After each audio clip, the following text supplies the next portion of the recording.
Episode 6 के शुरुआत में हम सॉन्ग के दो आदमियों को देखते हैं जो कैंगो के घर में घुस रहे थे।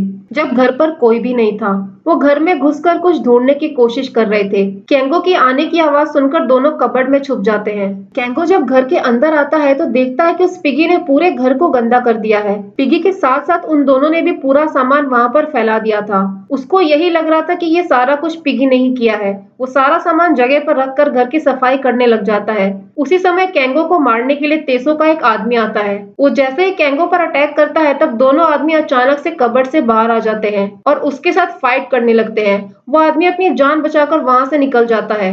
वो अपनी मोटरसाइकिल लेकर वहां से भागने लगता है तो सॉन्ग के आदमी अपनी कार से उसका पीछा करते हैं। वो आदमी तेसो को कॉल करके बताता है कि वो कैंगो को मार नहीं पाया क्योंकि उसके घर पे कुछ लोग छुपे हुए थे। तभी अचानक से उसकी बाइक जाकर उन दोनों की कार से टकरा जाती है। वो आदमी वहीं पर गिरा हुआ था। हम उस आदमी का चेहरा नहीं देख पाते लेकिन उसके हाथ पर एक टैटू बना हुआ था।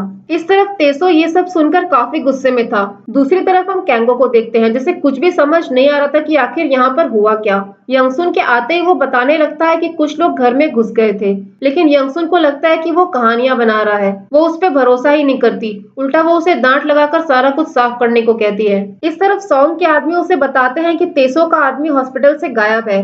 सॉन्ग अपने आदमी पर चिल्लाता है और कहता है कि जब तक ओरिजिनल कॉपी मिल नहीं जाती तब तक कैंगो को कुछ भी नहीं होना चाहिए। यहाँ हम सामसिक को देखते हैं। उसके फाइट की वजह से उसका बॉस उसे प्रॉपर्टी डैमेज के पैसे मांगता है और सामसिक के पास तो पैसे थे ही नहीं, इसलिए वो आदमी लोग उसकी बहुत ज्यादा पिटाई करते हैं। सामसिक उनसे बचकर सीधा पानी में कूद जाता है। पानी में तैरता हुआ वो जैसे तैसे करके किनारे तक पहुंचता है। दूसरी तरफ हम उस कंपोजर को देखते हैं जिसका नाम बेखून था। वो जब गांव के चीफ के घर जाता है तब वो बहुत खुश हो जाता है क्योंकि बचपन में वो दोनों एक ही स्कूल में जाया करते थे। चीफ उससे पूछता है कि तुम यहाँ वापस क्यों आए हो, क्या तुम यहीं पर रहने वाले हो? तब वो जोर जोर से रोने लग जाता है। इधर यंगसुन कैंगो से कहती है कि उससे मार्केट जाना है। वो साथ जाने को नहीं कहता क्योंकि वो येजिन और सुजिन के साथ खेलना चाहता था। इस तरफ हम मीजो को देखते हैं। उसकी मॉम को पता था कि वो इस गांव में एक नेल सैलून खोलना चाहती थी, लेकिन उसके पास पैसे नहीं थे। मीजो की मॉम उसे कुछ पैसे देकर कहती है कि वो इन पैसों से कोई अच्छी जगह ढूंढ ले। मीजो बहुत ज्यादा खुश हो जाती है। इस तरफ कैंगो येजिन और सुजिन के साथ खेलने के लिए उनके घर की तरफ जा रहा था तो उसे रास्ते में मीजो दिख जाती है। वो दौड़ती हुई बस की तरफ जा रही थी। दौड़ते वक्त उसका वॉलेट वहीं पर गिर जाता है। कैंगो उस वॉलेट को उठाकर बस के पीछे व्हीलचेयर से जाने लगता है। उसे वहां पर एक टैक्सी मिल जाती है। मीजो एक रियल एस्टेट ऑफिस गई थी ताकि नेल सैलून खोलने के लिए कोई अच्छी सी प्लेस रेंट पर ले सके, लेकिन अफोर्डेबल प्राइस पर उसे कोई भी जगह नहीं मिलती। दूसरी तरफ बैकुन चीफ के साथ मीजो की मॉम से मिलने के लिए आता है। वो उसे पहले जानती थी, इसलिए उसे मिलकर वो बहुत खुश होती है। इस तरफ हम यंगसुन को देखते हैं। वो एक मेडिकल स्टोर जाकर बहुत सारे सप्लीमेंट्स के बॉक्स खरीदती है और साथ ही में अपने पेट दर्द की दवाई भी लेती है। यहाँ पर मीजो एक केमिकल शॉप जाती है अपनी मॉम के लिए कुछ सामान लेने, तो वहाँ उसे दो लेडीज दिखाई देती है जिसमें से एक के नेल में कुछ प्रॉब्लम थी। मीजो देखती है कि नेल अच्छे से कट नहीं है, इस वजह से उन्हें दर्द हो रहा है। वो उसे ठीक से कट कर देती है तो उस लेडी का दर्द ठीक हो जाता है। मीजो कहती है कि अगर ऐसे प्रॉब्लम हुए तो आप लोग नेल सैलून जा सकते हैं, लेकिन वहाँ पर कोई भी नेल सैलून था ही नहीं। तो वो लोग मीजो से कहने लगते हैं कि उसे एक नेल शॉप खोल लेना चाहिए। मीजो कहती है कि वो तो खुद ही एक नेल सैलून खोलना चाहती है, लेकिन रेंट ज्यादा होने की वजह से उसे कोई भी रिजनेबल जगह नहीं मिल रही है। फिर वो कहने लगती है कि वो तो शॉप इन शॉप भी ढूंढ रही है। शॉप इन शॉप का मतलब होता है कि कोई शॉप के अंदर एक छोटी सी शॉप खोल लेना। तो वो दोनों लेडीज उसी शॉप के ओनर से बात करके उसी शॉप के अंदर एक कॉर्नर देने की बात करती है, बदले में वो रेंट भी दे देगी। इस तरफ कैंगो एक टैक्सी लेकर मीजो के पास पहुंच गया था, लेकिन तभी सामने एक गाड़ी आ जाती है, इसलिए उसे मीजो कहीं दिखाई नहीं देती। मीजो को ढूंढता हुआ वो आगे तक जाता है। वहां जाकर वो एक बैग ट्राई करने लगता है, लेकिन तभी एक आदमी उसका वॉलेट लेकर भागने लगता है। कैंगो एक एप्पल लेकर उस आदमी के सर पर मारकर उसे रोकता है, जिससे वो गिर जाता है और वॉलेट को वहीं छोड़कर वहां से भाग जाता है। तब तक उस बैग का ओनर उसके पास आकर बैग के चोरी का इल्जाम उस पर लगाने लगता है। भीड़ देखकर मीजू भी वहां पहुंच जाती है और कैंगो को बचाती है। कैंगो कहता है कि तुम्हारा वॉलेट एक आदमी लेकर भाग रहा था, इसलिए मैंने ऐसा किया। कैंगो उसका वॉलेट उसे वापस करता है। अपनी मॉम को वहां पर देखकर वो मीजो के पीछे छुपने लग जाता है।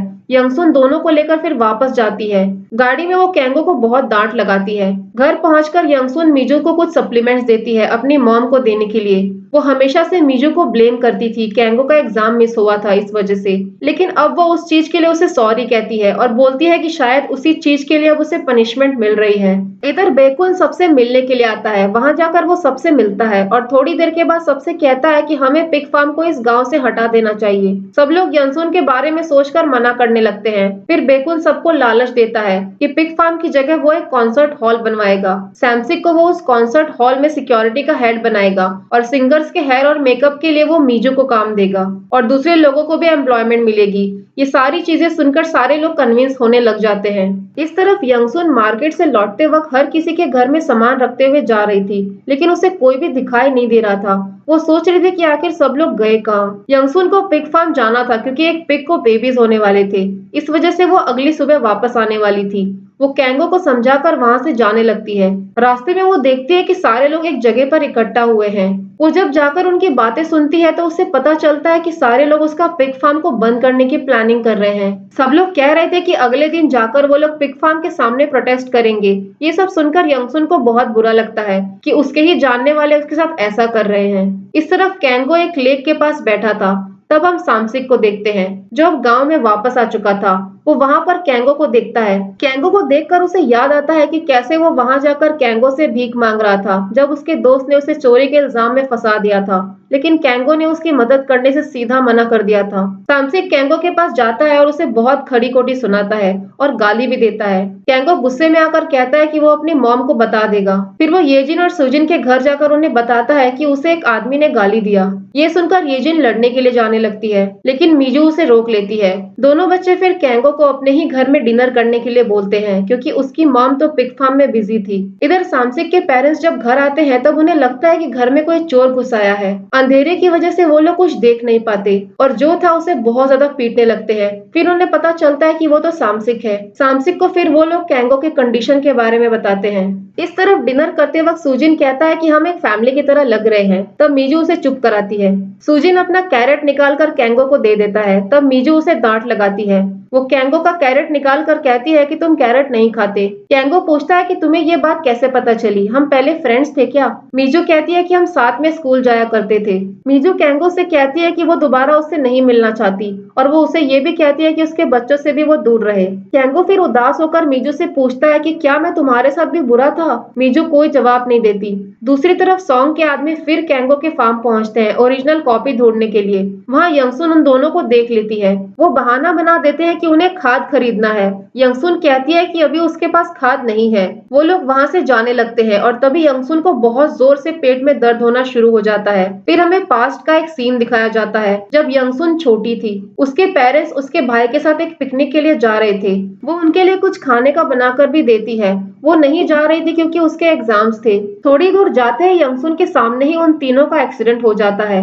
यही सपना देखकर यंगसुन नींद से डरकर उठती है। तब वो हॉस्पिटल में थी। सॉन्ग के आदमी उसे हॉस्पिटल छोड़कर आए थे। सुबह होने पर कैंगो को अपनी मॉम कहीं भी दिखाई नहीं देती। वो कहीं नहीं मिलती इसलिए वो डर जाता है। डर कर वो कॉल करता है तो उसे पता चलता है कि वो हॉस्पिटल में है। इस तरफ प्रोटेस्ट के लिए भी कोई नहीं पहुंचता क्योंकि उन्हें काफी गिल्टी फील हो रहा था क्योंकि एक ना एक टाइम पर यंगसुन ने हर किसी की मदद की थी। दूसरी तरफ हम देखते हैं कि यंगसुन को डॉक्टर से पता चलता है कि उसे 4th स्टेज का स्टोमक कैंसर है। यंगसुन पहले तो मान ही नहीं रही थी, लेकिन जब उसे कैंगो का ख्याल आता है तो वो अपने पैरों पर बैठकर डॉक्टर से कहती है कि प्लीज मुझे बचा लीजिए, मेरा सर्जरी कीजिए, जैसा आप बोलोगे मैं वैसा करूंगी, लेकिन मुझे कैसे भी बचा लीजिए वरना मेरा बेटा कैंगो अकेला हो जाएगा, वो बहुत बीमार है। फिर जब वो बाहर निकलती है तब कैंगो तेजी से उसकी तरफ आ रहा था।